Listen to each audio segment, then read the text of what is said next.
Olá pessoal, nós estamos aqui voltando agora com a parte 2 daquele caso que eu tinha dito para vocês, que é o caso Monark. Então vamos lá. Pessoal, como eu disse, eu quero relembrar uma coisa muito importante que eu falei no vídeo passado. Opinião só é liberdade de expressão quando você não coloca, quando você não quer, não é nem só colocar em risco. É quando a sua opinião não é uma opinião de morte, ou seja, quando você quer eliminar o outro. E muitas opiniões, por exemplo, direito, como já foi em épocas, você simplesmente bater, espancar o seu filho, ninguém se metia nisso. E eu podia simplesmente falar isso. Isso não é mais possível. Né? E que bom, que bom, que bom. Bom, de qualquer modo, eu quero dar outros exemplos aqui que são, vamos dizer assim, desses ovos que eclodiram desse fascismo, de quando lá atrás eu relembrei do Bolsonaro, quando vai e dedica o seu voto à brilhante Ustra, quero falar aqui de alguns casos. Eu não vou elencar muitos, porque senão a gente não vai parar de falar de casos. Mas, por exemplo, uma das coisas, vocês já repararam, a polícia militar, por exemplo, no Brasil, mata muito mais negros do que brancos. E não porque tem mais negros que branco, mata muito mais na proporção, inclusive. Eu lembro de dois casos.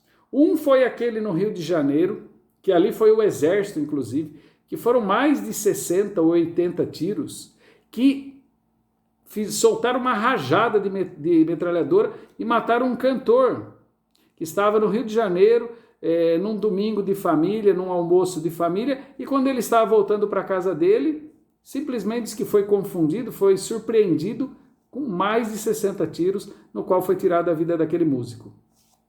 Agora, recentemente, não sei se vocês também viram, um militar diz que matou um homem negro que vinha se aproximando, né, do condomínio onde eles moravam, eles eram vizinhos.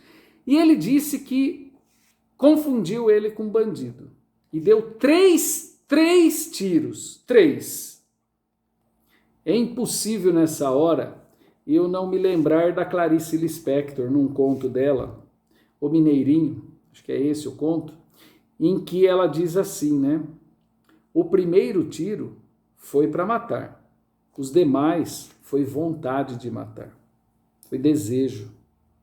Não precisava. Na verdade, não era para ter dado nenhum. Como assim? Eu confundo alguém com bandido e eu atiro. Mas isso me faz pensar outras coisas mais complexas e mais profundas desse nosso país. Por que será que a polícia, a sociedade dos homens brancos, armados, sempre acha que o homem negro é bandido? O que é que tem por trás disso?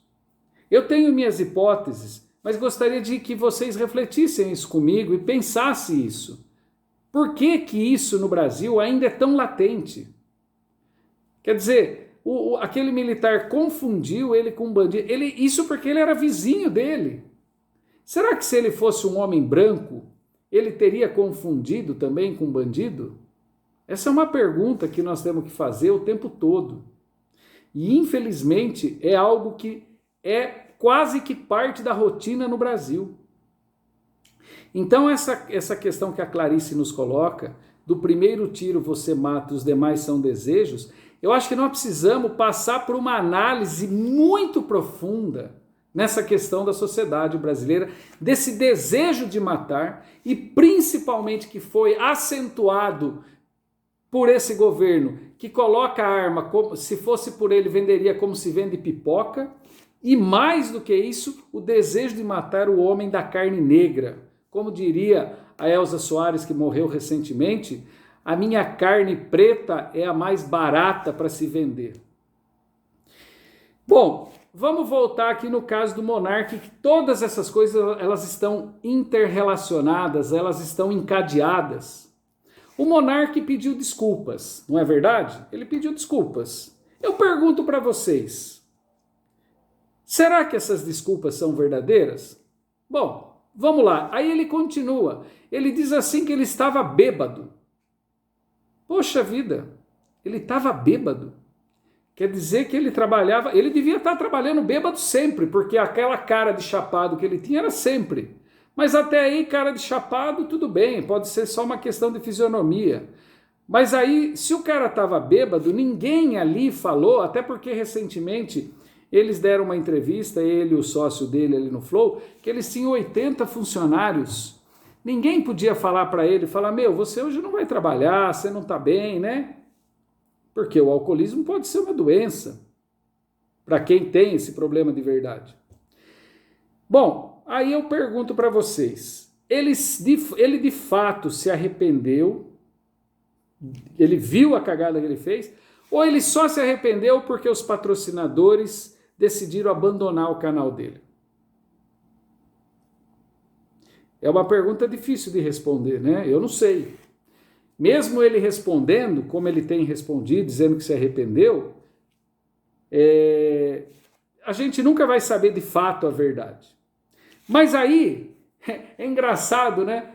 Isso aconteceu naquele programa que ele estava entrevistando a Tabata. Olha que interessante, a Tabata, que tem sido uma decepção do ponto de vista dos enfrentamentos das grandes questões sociais e tudo mais, até pela origem que ela veio, mas aí a gente compreende até porque ela tem um patrocinador do qual onde ela chegou, né? Então tudo bem. E no final a própria Tabata já é responsável pela segunda demissão no Brasil, né? Primeiro foi daquele ministro inepto e depois agora desse rapaz aí do Monark, que na verdade não foi demitido. E aí olha a coisa mais absurda, ele é sócio do programa Flow.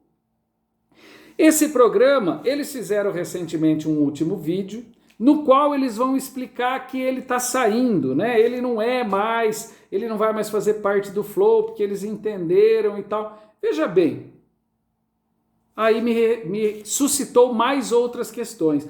Por que tirar esse rapaz do programa? Vamos pensar, se ele de fato está arrependido, ele deveria continuar no programa. Por que tirá-lo? Tirá-lo do programa não seria fazer a mesma coisa que ele estava sugerindo quando dizia que o programa, que na política os nazistas deveriam ter o direito de ter um partido? Quando a gente vai lá e diz assim, não, os patrocinadores reuniram, nós não vamos mais patrocinar. Quer dizer que se tirar ele, então vão continuar patrocinando? Então nós vamos fazer o quê? Eliminar esse sujeito? Condená-lo ao ostracismo? Essa é a saída?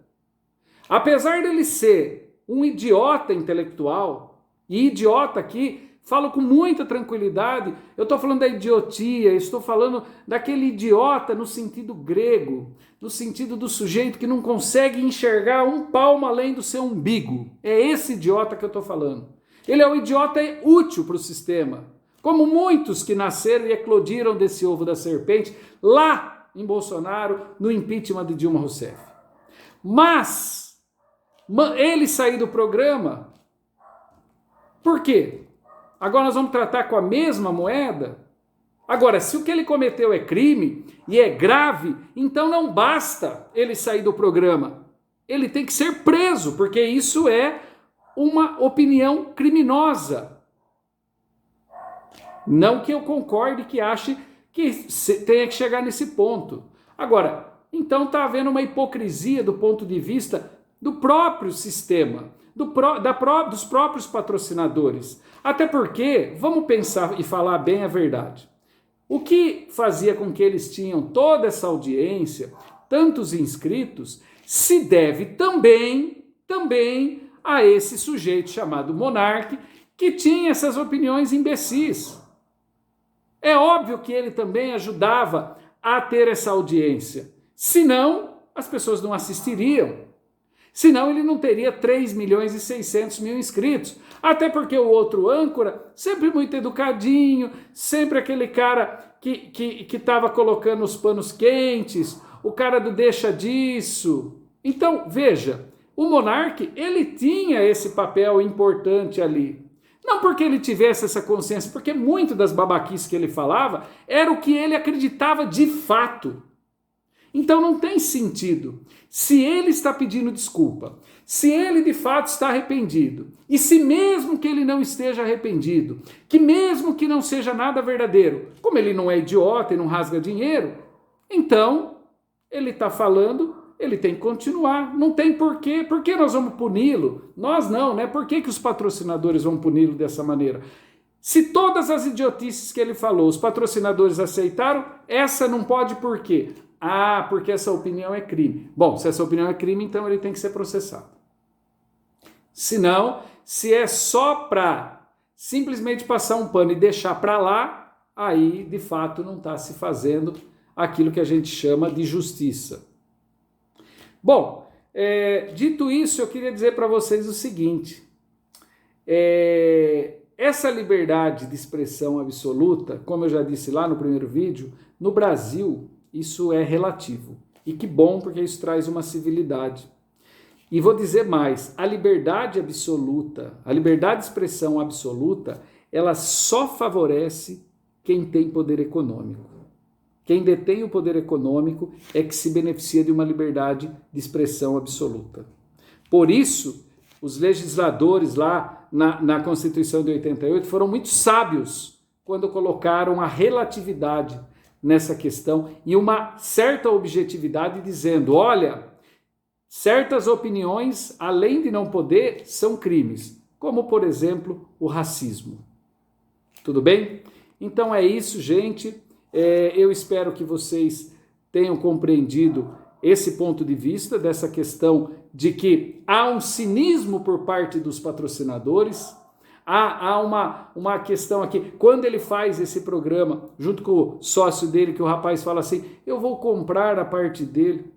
Meu querido, sem o Monark, o programa ele era caricato, ruim de argumento e de pensamento crítico, mas tinha ele ali para ficar falando aquelas asneiras que de algum modo se criava um debate. Se não puser alguém tanto quanto ele, provavelmente não vai ser possível que se mantenha um programa, porque aí vai falar do quê? Vai fazer o quê? Vai levar alguém lá só para ficar concordando? A não ser que se contrate alguém que seja de direita, porque é um programa de direita, ou que seja alguém que seja muito mais capaz intelectualmente, de fato, de discutir uma direita pensante. E não essa direita burra, que é o que o Flow sempre fez. Ou então, coloca alguém de esquerda que pense, pelo menos. Quem sabe aí vocês vão estar falando de diversidade e de um jornalismo heterogêneo. Mas é isso. Vamos fazer aqui o debate. Aproveitem, inscrevam-se no canal, vamos dar like e vamos fomentar essa discussão, porque nós aqui nesse canal acreditamos em liberdade de expressão, sim, mas sempre voltada para o pensamento crítico e para que a gente continue valorizando a grande diversidade de pensamento daquela que só faz a diversidade ficar mais colorida. Tá bom, minha gente? Um grande abraço.